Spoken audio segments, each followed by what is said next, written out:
kita lihat lagi dengan Pak Prabowo. Pak Prabowo ini kan orang besar. Ya. Karena katanya adalah seorang besar itu akan melahirkan orang-orang besar. Ini kata Bung Hatta. Dan itu dia sudah tunjukkan. Ya. Dia tunjukkan itu. Jokowi jadi presiden di tangannya Oh Prabowo. iya, betul-betul. Tidak hanya begini. Anies jadi gubernur di tangannya Prabowo.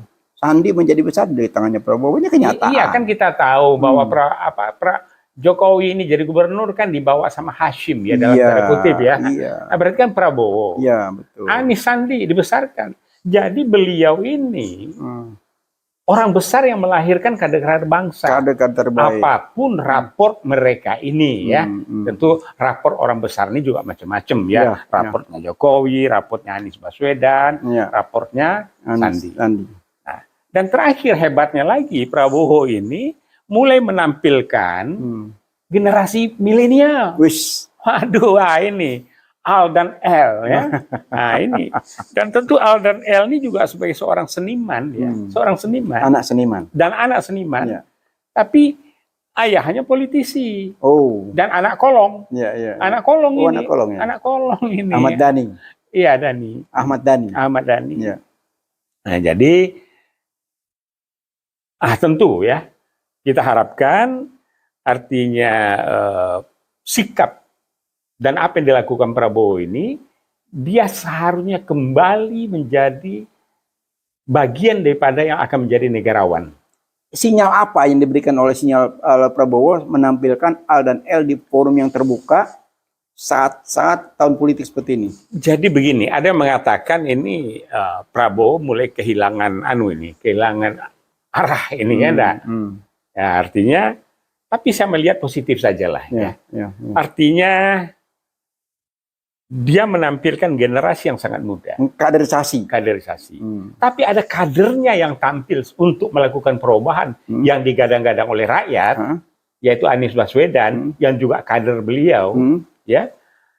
Nah tentunya ya mudah-mudahan dia legowo sebagai negarawan kembali ya melanjutkan terah keluarganya dari Margono Joyo Hadikusumo, kakeknya, ayahnya Sumitro, ya. Ini adalah kiai atau bengawan ekonomi Indonesia dan juga ahli lingkungan.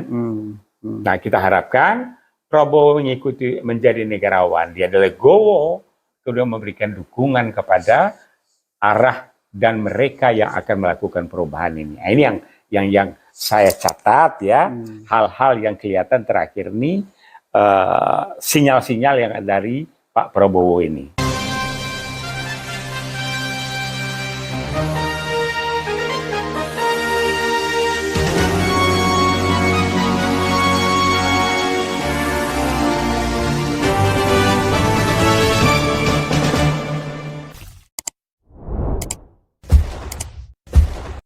Assalamualaikum warahmatullahi wabarakatuh. Waalaikumsalam warahmatullahi wabarakatuh. Jadi terutama saya ingin masukkan dari Prof. Abbas Toha tentang peta politik terkini setelah ada pertemuan antara pimpinan partai politik, terus manuvernya beberapa ketua umum partai kesana kemari. Gimana Prof. Abbas melihatnya? Baik Bib. Pemirsa yang dimuliakan Allah Subhanahu wa taala. Assalamualaikum warahmatullahi wabarakatuh. Waalaikumsalam warahmatullahi wabarakatuh. Ini dinamika perpolitikan pada hari-hari terakhir ini, jam-jam terakhir ini semakin cepat bagaikan putaran gasing Betawi ya. Itu Bib ya. Jadi kita lihat bagaimana manuver daripada pimpinan-pimpinan partai, tokoh-tokoh yang ada di NKRI dewasa ini yang manggung maupun yang akan manggung. Kita lihat misalnya saja pimpinan P3 langsung merangsek merapat ke Ganjar Pranowo. Nggak tahu persis apa P3 ini pimpinannya sudah direstui oleh Kumham atau belum? Nah, itu pertama. Kemudian kita lihat lagi yang lain masih mikir sana, mikir sini. Sedangkan Pak Prabowo mulai mendekati A, mendekati B, dan sebagainya. Sedangkan koalisi yang mereka bangun ini mulai agak ketinggalan. Ya, ya. Nah, kita lihat yang terakhir adalah manuver luar biasa daripada Erlangga. Ya, dari Partai Golkar. Mungkin lebih ke silaturahmi, Prof. Saya pikir tidak hanya silaturahmi kepada senior. Oh. Tentu ada muatan politiknya. Ya, karena tahun politik. Ya, ada muatan politiknya. Dan tentu hal ini juga sebagai pejabat negara, apalagi Menko, tentu ini juga sedikit banyak beliau sowan juga kepada Presiden, ya, Jokowi. Nah, apa pembicaraan politiknya? Yang jelas orang akan menangkap Golkar ini kembali pada jati dirinya sebagai suatu organisasi yang besar. Kemudian sebagai partai pemenang kedua setelah PDIP. Ya. Nah, untuk itu juga sudah mulai dicerna oleh orang yang namanya ada tokoh-tokoh atau pimpinan partai yang rawat jalan atau istilahnya tersandera. Ini pemikiran ini sudah mulai terabaikan dan mereka sudah berpikir lain. Itu satu sisi. Nah, itulah yang terjadi manuver terakhir ini. Nah, kita lihat lagi dengan Pak Prabowo. Pak Prabowo ini kan orang besar. Karena katanya adalah seorang besar itu akan melahirkan orang-orang besar. Ini kata Bung Hatta. Dan itu dia sudah tunjukkan. Ya. Dia tunjukkan itu. Jokowi jadi presiden di tangannya Prabowo. Oh iya, betul-betul. Tidak hanya begini. Anies jadi gubernur di tangannya Prabowo. Sandi menjadi besar di tangannya Prabowo. Ini kenyataan. Iya, kan kita tahu bahwa Jokowi ini jadi gubernur kan dibawa sama Hashim, ya, dalam tanda kutip, ya. Nah, berarti kan Prabowo. Iya, betul. Anies, Sandi dibesarkan. Jadi beliau ini orang besar yang melahirkan kader-kader bangsa. Kader-kader terbaik. Apapun raport mereka ini, ya. Tentu raport orang besar ini juga macam-macam, ya. Raportnya Jokowi, raportnya Anies Baswedan, raportnya Sandi. Nah, dan terakhir hebatnya lagi, Prabowo ini mulai menampilkan generasi milenial. Waduh, ini Al dan L, ya. Nah, ini. Dan tentu Al dan L ini juga sebagai seorang seniman, ya. Seorang seniman. Anak seniman. Dan anak seniman. Tapi ayahnya politisi. Dan anak kolong. Anak kolong ini. Anak kolong, ya. Anak kolong ini. Ahmad Dhani. Iya, Dhani. Ahmad Dhani. Ahmad Dhani. Nah, jadi tentu, ya, kita harapkan artinya sikap dan apa yang dilakukan Prabowo ini, dia seharusnya kembali menjadi bagian daripada yang akan menjadi negarawan. Sinyal apa yang diberikan oleh Prabowo menampilkan Al dan L di forum yang terbuka saat tahun politik seperti ini? Jadi begini, ada yang mengatakan ini Prabowo mulai kehilangan kehilangan arah ini, ya. Ya, artinya, tapi saya melihat positif sajalah, ya. Artinya dia menampilkan generasi yang sangat muda. Kaderisasi. Tapi ada kadernya yang tampil untuk melakukan perubahan yang digadang-gadang oleh rakyat, yaitu Anies Baswedan, yang juga kader beliau, ya.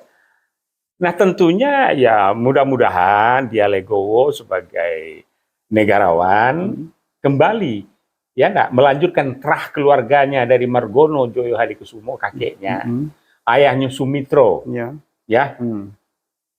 Ini adalah kiai atau bengawan ekonomi Indonesia dan juga ahli lingkungan.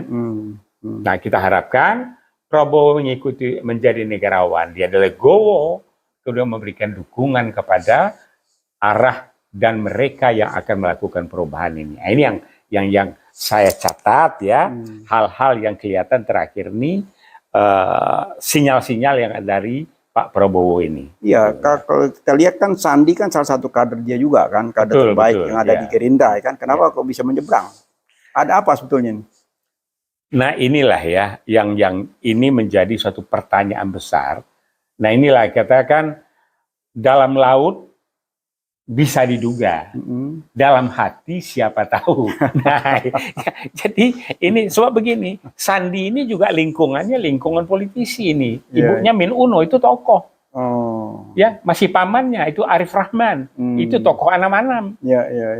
Jadi, nah Sandi pun sudah berkecimpung di dalam dunia ini dengan manuvernya.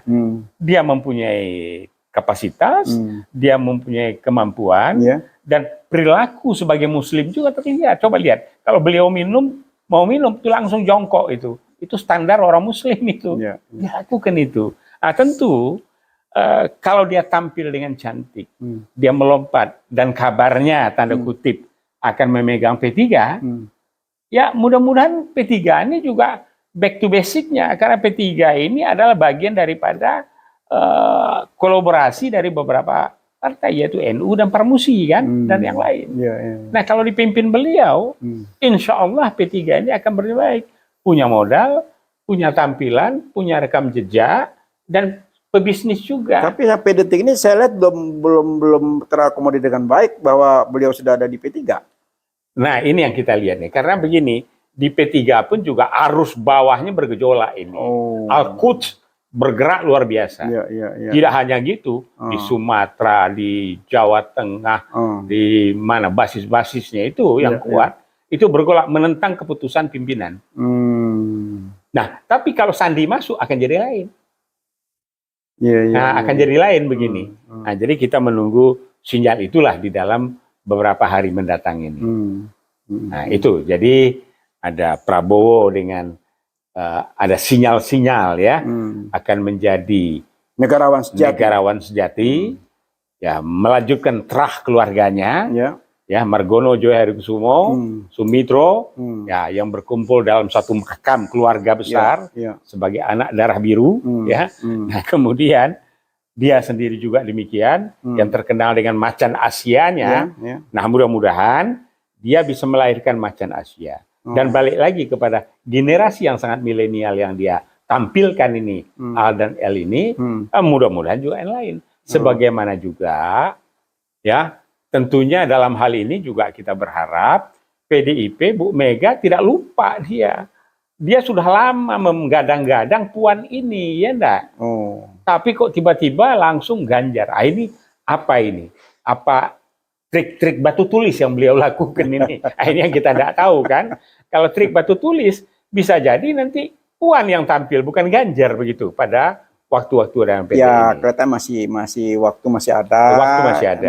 Masih bisa aja berubah. Ya. Walaupun di sana sini sudah semacam euforia menyambut pencalonan Ganjar yang pasti kita lihat peta politik terakhir ini, begitu Ganjar dicalonkan oleh Megawati, riuh-riahnya tentang perpolitikan nasionalnya semakin mendidih menurut saya. Ya, inilah yang menariknya di Indonesia yang plural ini, kebinekaan ya, dan bersatu di dunia satu-satunya.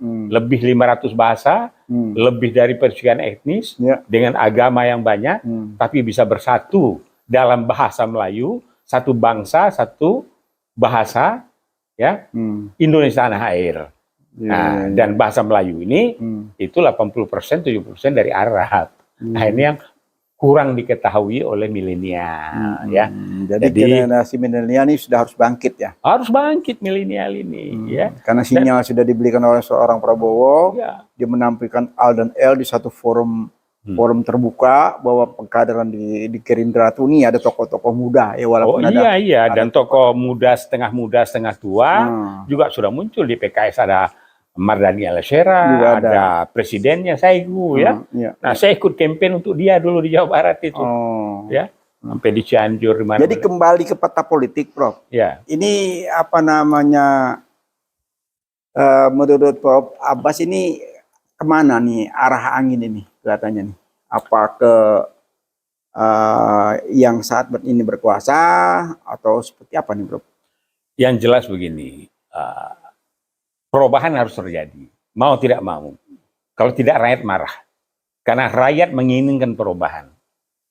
Dan kita lihat, sinyal daripada purnawirawan TNI 81 orang, tambah dengan surat yang disampaikan kepada MK, karena Pak Muldoko ingin MA ya, MA yang disampaikan ya tanggal 17 April itu merupakan satu sinyal besar dan patut dicatat. Yang aktif pun diam-diam mereka bergerak itu, tetapi karena azas komando di TNI tentu mereka mengikuti itu. Tapi kalau saatnya seperti statement dari beberapa tokoh intelektual di TNI adalah rakyat, rakyat adalah TNI. Kedaulatan di tangan rakyat dan TNI akan menjaga kedaulatan itu. Nah ini satu jaminan yang luar biasa. Nah, jadi untuk itu ya saya menangkap siapapun presidennya, perubahan ini akan berjalan. Perubahan akan berjalan. TNI Polri kompak. TNI Polri kompak karena kembali back to basic fungsinya. Dan ada ketakutan, wah ini bagaimana nih banyak proyek-proyek yang didanai oleh China, bagaimana mereka mengamankannya? Percayalah, Indonesia mempunyai satu tanda kutip luar biasa yang menjadi pelajaran bagi tentara di dunia, yaitu namanya Hamka Merata. Hamka Merata. Ya, Hamka Merata. Ini satu-satunya yang diambil oleh negara-negara seputar Thailand, Kamboja, Vietnam, dan sebagainya.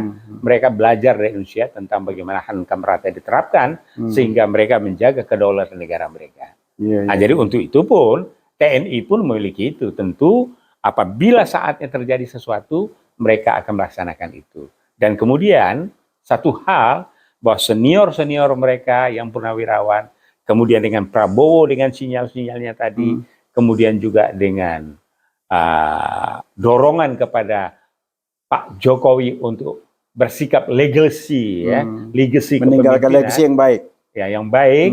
Nah mudah-mudahan perubahan akan berjalan dengan baik dan kemudian tentu masalah-masalah apapun tentang sebagainya ini akan dilakukan secara hukum. Nah itulah.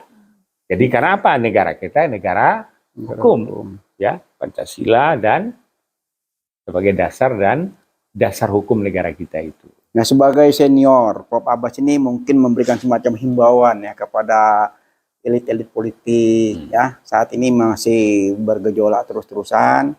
Ya, kayaknya sudah saatnya ya kita menurunkan tensi politik ini sehingga menjelang Idul Adha nanti suasana sudah tenang gitu. Jadi pemerintah juga bisa berjalan dengan baik. Saya juga menghimbau dalam kesempatan ini, ya semua kementerian termasuk di istana itu, ini negara ini masih butuh pengawasannya ketat. Karena masalah ekonomi, masalah lainnya juga penuh masalah gitu. Jangan sampai kita terlupakan dengan masalah kenegaraan, sibuk urusan pilpres, sementara urusan kenegaraan ini terbengkalai. Ya, jadi berkali-kali saya mengingatkan itu, mungkin Profesor bisa menambahkan. Jadi menurut saya pertama, dari pejabat negara jangan lupa tugas pokoknya. Presiden dengan kabinetnya harus difungsikan secara optimal. Segera bersidang dan seterusnya karena waktu kan sampai 2024 Oktober ya. Nah kemudian kepada intelektual profesional, implementasikanlah gagasan pemikirannya yang cantik untuk membangun. Karena apa? Yang diinginkan dalam pembukaan Dasar 45, kita tegak sejajar dengan negara-negara lain, negara maju. Mencerdaskan bangsa, kesejahteraan, keadilan, dan sebagainya. Dan bermartabat. Nah, kita memiliki itu. Kekayaan kita penduduk nomor 4 terbesar dunia. Kekayaan kita luar biasa. Walaupun sudah dijarah selama 350 tahun, plus 76 tahun oleh para koruptor dan lain sebagainya, sudahlah, selesaikan itu secara hukum. Marilah kita bersama, ya, insya Allah dengan kita memahami, ya, founding fathers kita yang telah membangun republik ini dengan NKRI-nya, dengan mosi integral Pak Natsirnya, dengan kekayaan SDM, dengan apa yang telah juga dibangun oleh Habibie, yang dibangun oleh Soeharto, yang dibangun oleh Soekarno, dan sebagainya, yang baik kita ambil. Ya enggak? Kita lakukan kapitalisasi dengan itu, sehingga yang ada sekarang, ya, yang di dalam bisnis, di dalam politik, dalam dunia pendidikan, agama, dan sebagainya, mari satukan gerak langkah untuk melakukan perubahan untuk mencapai negara ini baldatun taibatun ghafurur rahim. Jadi kita rujuk nasional. Tentu ini pakai istilah lama nih. Ada rujuk nasional ya, kerukunan nasional. Dulu namanya keruknasi itu. Iya, karena kalau pilpres ini berjalan dengan baik kan rujuk nasional terwujud ya semua semuanya happy ending. Happy ending lah. Jadi tentang pelaksanaan pemilu ini bagaimana happy ending, ini perlu dibahas tersendiri nih dalam episode tersendiri karena ya likulika ya, ya. Daripada dinamika bagaimana pelaksanaan pemilu yang luber dan jurdil sampai endingnya terpilih yang benar itu benar. Nah, ini perlu kita bahas karena apa? Ada catatan. Bukankah kita sudah bahas berkali-kali, Prof? Enggak, tapi ini harus diingatkan lagi karena apa kata orang malu kita. Jadi semacam standing comedy. Tanya. Bagaimana seorang pelaksanaan pemilu yang efektif? Kalau di Somalia atau di Afrika, menunggu 20-30 hari, berhari-hari hasilnya. Tapi dari States atau Eropa, hanya di dalam beberapa jam saja. Termasuk di Amerika. Di Indonesia hebat, lebih hebat.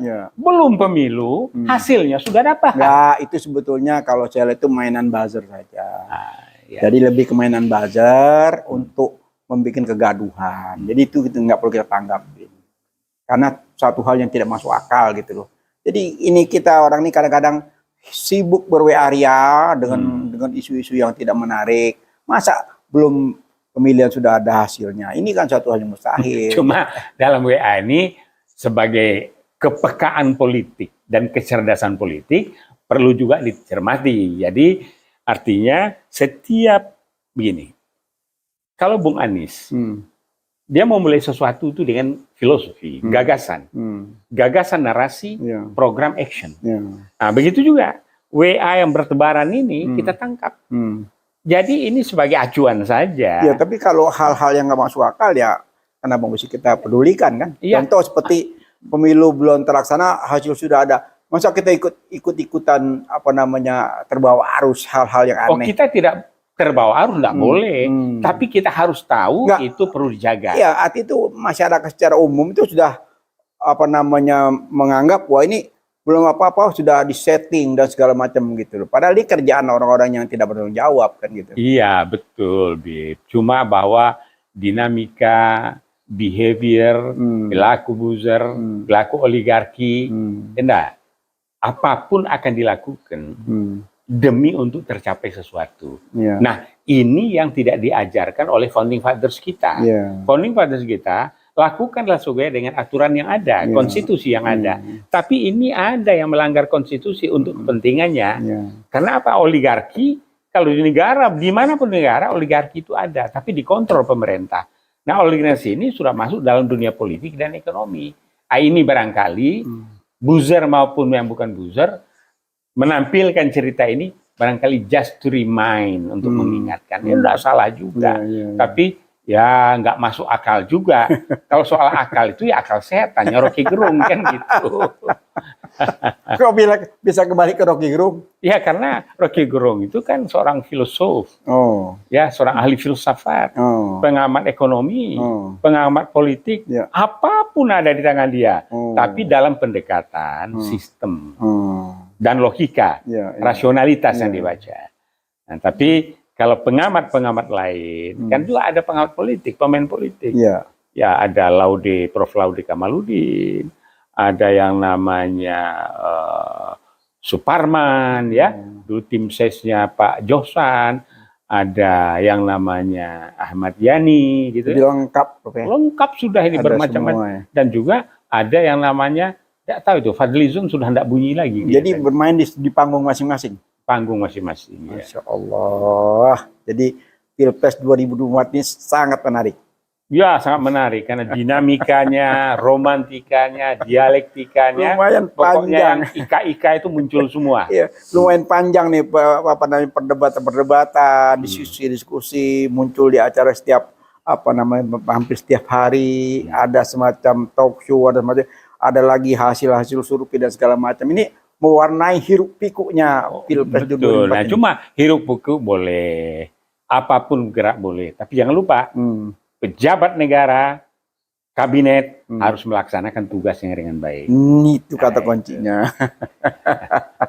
Jadi amanat yang dibeli ke rakyat itu belum selesai. Jalankan, ya. Ya, belum selesai kan? Belum. Masih Amanat Oktober. disediakan belum selesai, pertanggung jawab masih dituntut, baik di dunia maupun di akhirat. Nah, jadi belajarlah dengan pemilu tahun 55 dengan Perdana Menteri Burhanuddin Harahap.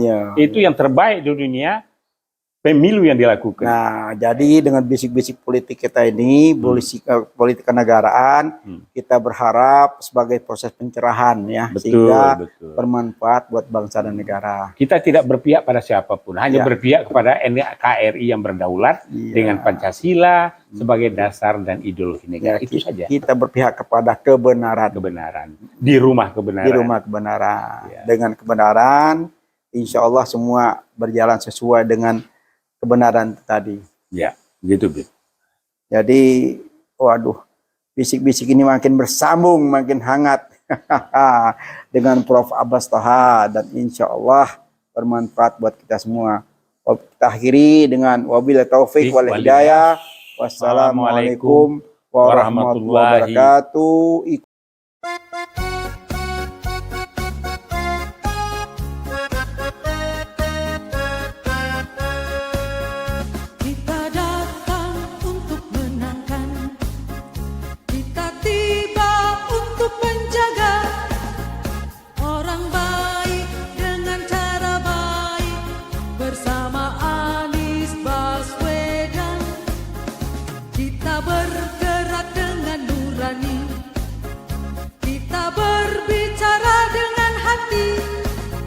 Santun sikap baik tutur akhlak, niatkan hati